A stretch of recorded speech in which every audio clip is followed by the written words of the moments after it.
Good evening. So we are going to do a check-in on our flower box as well as the seedlings that were started from seed and transplanted.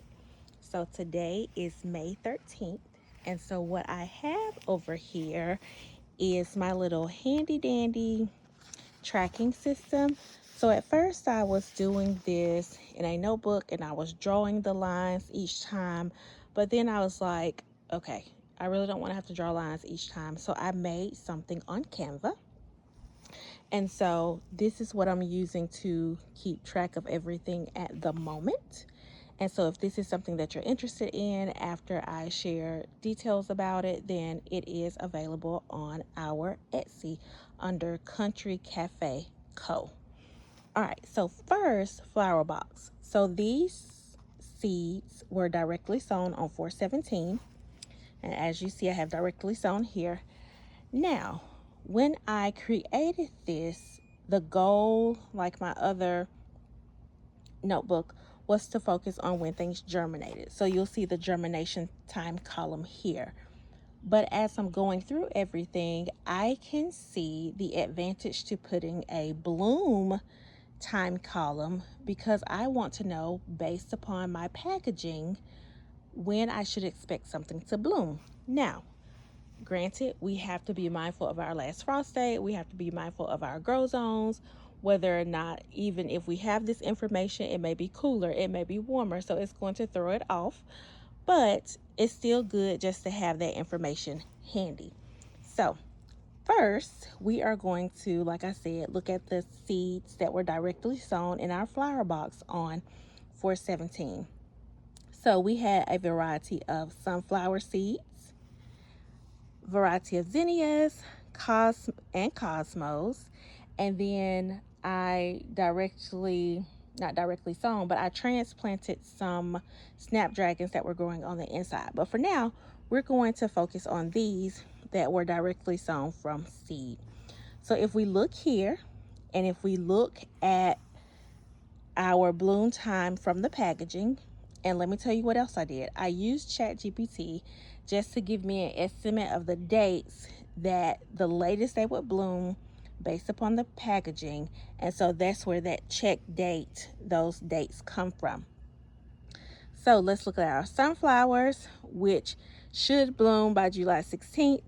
Our zinnias should bloom by May 22nd. And our cosmos should bloom by June 21st. So I'm going to take my little planner here and we're going to go look. So these two rows here are my sunflower rows. And this is what they're looking like currently. Okay, and so they should bloom around July, the middle of July. Then we have zinnias, these two rows, and per the packaging, 35 days, they should bloom by May 22nd. So we'll do another check-in closer to that time, which that's next week. And then you have your cosmos here. They're looking good. They should bloom by June 21st. Now, I have some, like I said, that I transplanted into the garden. And I'll primarily focus on the sunflowers. So these were grown on the inside and they were transplanted out on April 25th. And so they have the same timeline that I previously mentioned, except the difference with these is that they were started a little bit earlier on the inside. They were started April 10th as opposed to the ones in the flower box that were directly sown on April 17th. And so as we can see here, this is how these are looking that were directly sown. Now I am noticing with my sunflowers in both growing containers that they are slanted, and so I may need to use a net for those. I'm not sure yet, so I'll do some more, I guess, research on that to see what's the best way to approach that.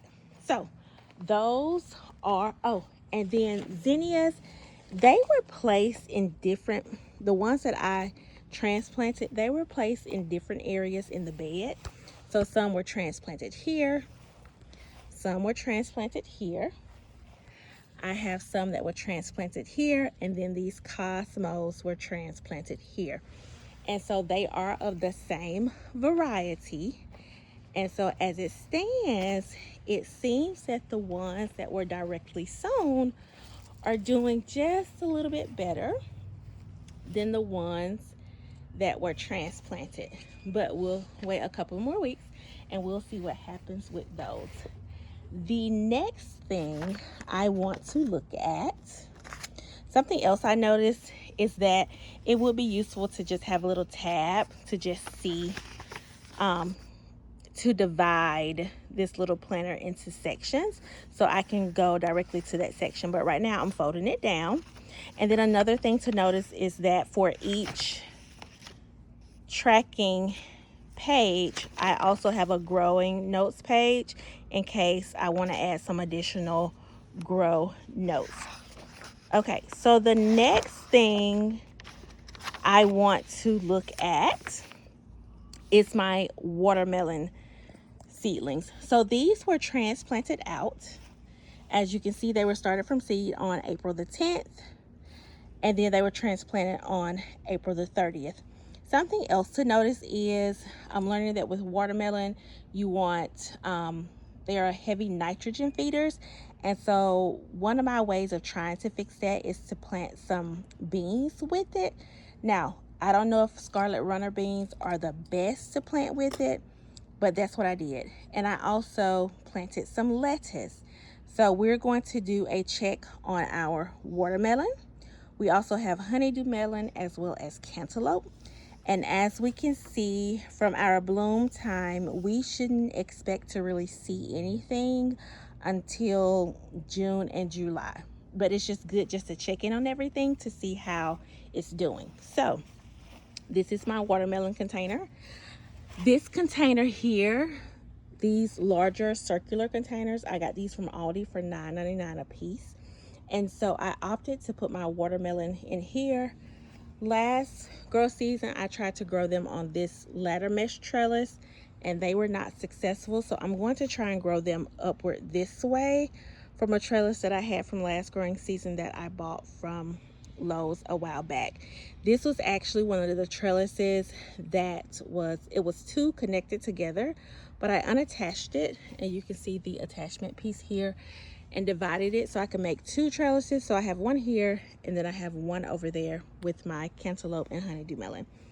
So again, these seedlings were started on April 10th. They were transplanted out on the 30th, and then the scarlet runner beans as well as the lettuce were directly sown on the 30th. So these are the watermelon, and they seem to be doing okay. And they're gonna take some time to grow. These scarlet runner beans, they are looking pretty good. These were directly sown on the 30th. And I dropped some lettuce in here, but I'm not sure how it's doing just yet. So, and from my chart, again, these things are not supposed to be able to be harvested until June and July. So if we hop over here to this side of the garden and looking at our honeydew melon as well as our, look, we have a little friendly lizard. Well, he's not so friendly, he's running. Over here, our honeydew melon and cantaloupe. As you can see, scarlet runner beans, they're doing pretty good. And my goal is just to trellis everything upward. And again, I also sprinkled in some lettuce seedlings in here, and so there may be some growing right there. And this is bad, but I think I may have also sprinkled some marigold seeds in here, but I'll have to double check. It's so bad that I can't remember at the moment. So that's how those things are looking. Then we can just glance. Oh, another one that I want to highlight are my tomatoes. So as you can see, this is a long video. So we're going to go back to my little tracking system here. And now we are going to go to the veggie notes area. And just know that when I started out, I was trying to track everything in Notion. I love Notion, but it was kind of overwhelming trying to track things digitally. And so I'm still liking the paper and pen type option. All right, so as you can see, these seeds were started on February 13th and March the 5th. They were transplanted. Goodness, I didn't write that date down when they were transplanted out.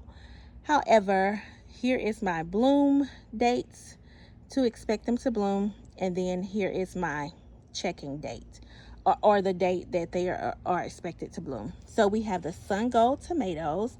Those are your little cherry tomatoes. We have the mortgage lifter. I'm so excited about those. And then we have Roma.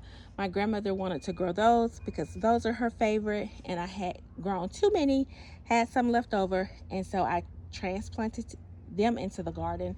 And so now yeah, we'll see how they're growing. So as we can see, Sungold, we have April 11th, mortgage lifter May 14th, Roma May 29th. So let's go look at those, starting with the Sungold. And as we can see, we have some that are ready to be harvested actually, and that's the color that they're supposed to be, and they are looking great.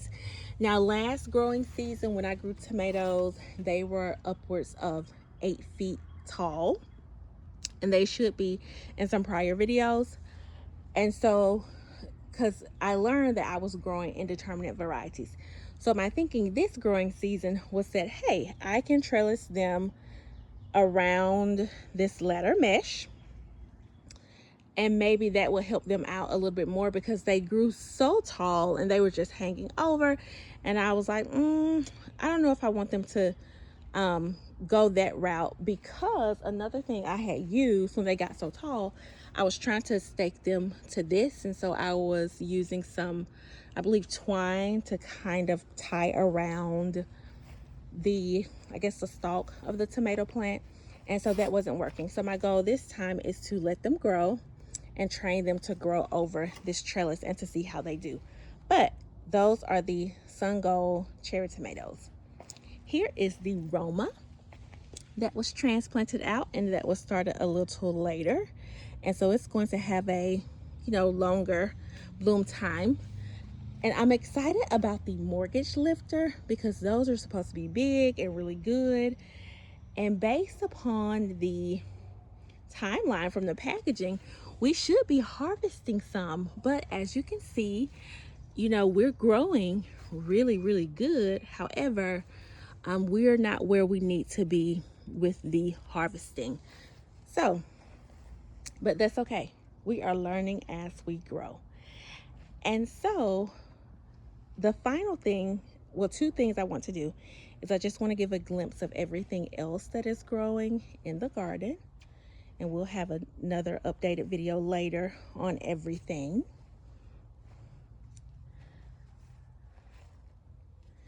This is how we're doing so far. And this is just the case when the seasons are changing and we are letting, things are getting settled. Now, I do want you to know there's the difference between this scarlet runner bean that was grown on the inside. It started out really healthy, and now the leaves, they are not as vibrant as the leaves of the ones that were directly sown. So we're going to monitor that too. But this is the last thing I want to highlight, is this is supposed to be my official, unofficial compost bin. And so I started out with great intentions, but I just haven't been able to turn it like I want to. But what I was doing was, if a seed did not germinate, out of fear of reusing the soil, I was like, okay, I can add it to the compost bin. That's something I can do. Fear more so of, because I could have put more seeds in that soil to do another round, but I will often start fresh after, to do my research to see if I could do something differently. Well, I don't know if this is a good or a bad thing, but some of my tomato seedlings did not germinate. And when I came out here to my compost bin today, I'm noticing that it seems to be tomatoes are growing, seedlings are growing out of my compost bin. The same looks to be true for that may or may not be a sweet pea plant there. And then when I walk on this side, I have 2 additional, looks to be tomato seedlings. If we look at it and compare it to the other tomatoes over there, looks exactly the same. I have 2 more. So I have a total of 3 growing out of my compost bin. And that just tickled me. So that was an interesting find today. But for the most part, what I wanted to do was just to highlight how the flowers are growing in my flower grow box. This is my new tester box compared to those that were transplanted. And then I just wanted to do a check-in on the tomato seedlings as well as the watermelon and other seedlings that were directly sown. These are the Ranunculus, and I don't know, I think for my research they're supposed to be started earlier, and I kind of started them just a little bit later. So this is what they're looking like, and this is just a glance at some of the sweet pea seedlings, and they seem to have stalled. So I'm still learning as I grow with some of those things. But this was a long video. I am still excited about the growth in the garden. I'm still learning as I grow. And you know, I'm learning that some things take time. And another thing, as we saw, that, you know, packaging will provide you details with their estimated bloom date for flowers and veggies and fruit. However, we do have to be mindful of the zones that we're in, the frost dates, and then the fluctuations in weather. So that's the last of this update. And as always, I will chat with you soon. And over here, we are always learning as we grow. All right, until next time, chat soon.